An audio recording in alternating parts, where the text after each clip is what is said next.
Assalamualaikum warahmatullahi wabarakatuh. Perkenalkan, nama saya Ardili Fantara Branimas dari kelas 1142 Aswen 26. Pada kesempatan kali ini saya akan mempresentasikan tentang hukum Bernoulli.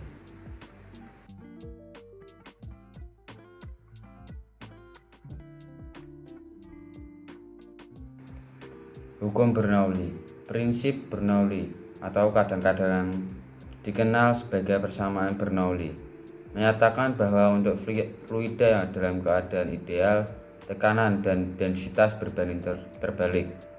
Dengan kata lain, fluida yang bergerak lambat memberikan lebih banyak tekanan daripada fluida yang bergerak cepat.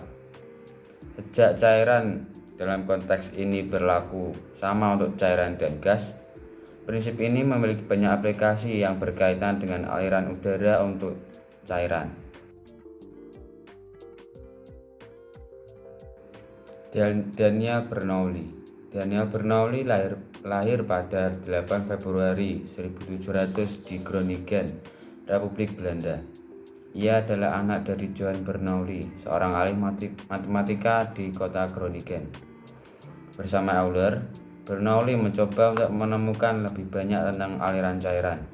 Secara khusus, mereka ingin tahu tentang hubungan antara kecepatan arus darah dan tekanannya. Pada tahun 1738, Daniel Bernoulli menulis spesimen teori novae de mensura sortis atau eksposisi teori baru pada resiko pengukuran. Petersburg paradox adalah dasar dari teori ekonomi penghindaran risiko, premi risiko dan utilitas. Salah satu upaya awal untuk menganalisis masalah statistik yang melibatkan data tersensor adalah tahun 1766. Analisis Bernoulli dari cacar morbiditas dan mortalitas data untuk menunjukkan kemandulan populasi.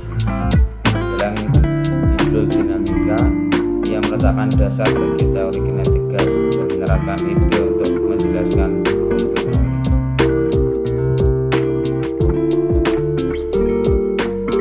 Selanjutnya adalah fenomena yang mendasari konsep Bernoulli ditemukan. Daniel Bernoulli menemukan konsep yang menyandang namanya saat melakukan eksperimen mengenai konsep yang bukan lebih dasar, yaitu skala energi. Ini adalah hukum fisika yang menyatakan bahwa sistem yang terisolasi dari semua faktor luar mempertahankan jumlah energi yang sama, meskipun transformasi energi dari satu bentuk ke bentuk lain terjadi. Bagaimana persamaan Bernoulli ini ditemukan? Pada eksperimen tersebut, misalkan air mengalir melalui pipa horizontal yang menyempit dari titik tengah. Air adalah cairan yang tidak dapat dimanfaatkan, yang berarti air yang diperas tidak akan mengubah volumenya. Ketika air melewati pipa dengan diameter yang berubah, tidak seperti gas, itu tidak dapat dikompresi. Mempertimbangkan titik masuk dan titik keluar pipa sebagai titik 1 dan 2, orang dapat mengasumsikan densitasnya akan sama di kedua titik. Dengan demikian, kecepatan air tidak dapat tetap konstan. Setiap detik, jumlah air akan melewati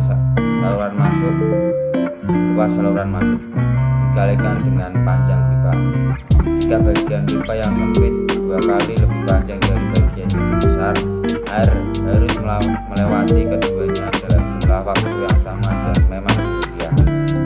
Air melewati bagian yang sempit dengan kecepatan ganda. Karenanya, hasil perbedaan tekanan. Inilah yang diharapkan dari persamaan Bernoulli. Karena kedua titik ini berada pada kedalaman yang sama, ketinggian yang sama, dan istilah rho tidak berlaku lagi. Persamaan Bernoulli. Persamaan hukum Bernoulli erat kaitannya dengan tekanan, kecepatan, dan ketinggian dari dua titik poin dengan aliran fluida yang massa jenis. Munculnya persamaan Bernoulli ini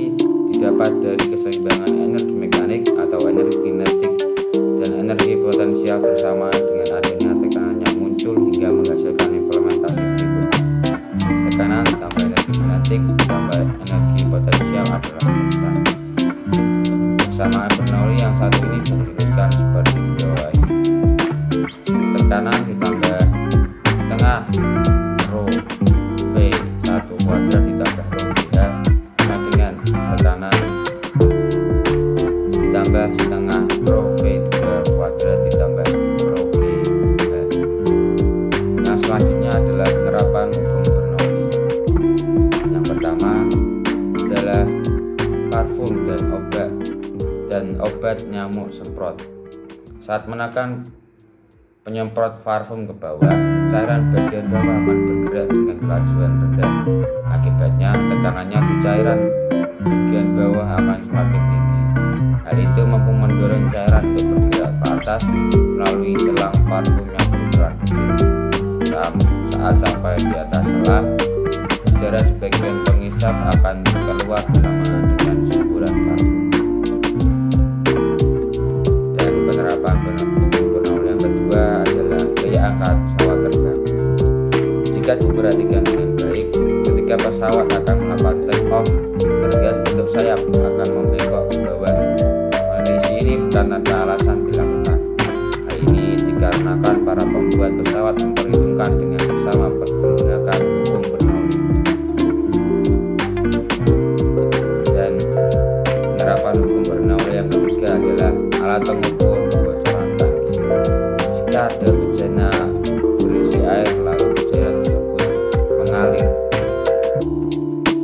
mengalami kebocoran pada jarak H di bawah permukaan fluida, maka kelajuan fluida akan sama dengan kelajuan benda yang jadi bebas dari keadaan tersebut. Dan yang selanjutnya adalah tabung pitot. Tabung pitot ini adalah alat yang digunakan untuk mengukur kelajuan gas dalam pipa. Tabung pitot sederhananya terdiri dari tabung yang mengarah secara langsung ke aliran fluida. Tabung ini berisi fluida sehingga tekanan bisa diukur dengan perubahan tinggi dari fluida tersebut. Tekanan stagnasi dari fluida juga disebut dengan tekanan total atau tekanan pitot. Dan yang terakhir adalah pipa venturimeter. Pipa venturimeter sendiri adalah alat yang digunakan untuk mengukur kelajuan aliran zat cair. Alat ini didesain berbentuk pipa yang mengalami penyempitan diameter. Berdasarkan ada tidaknya alat pengukur tekanan, alat ini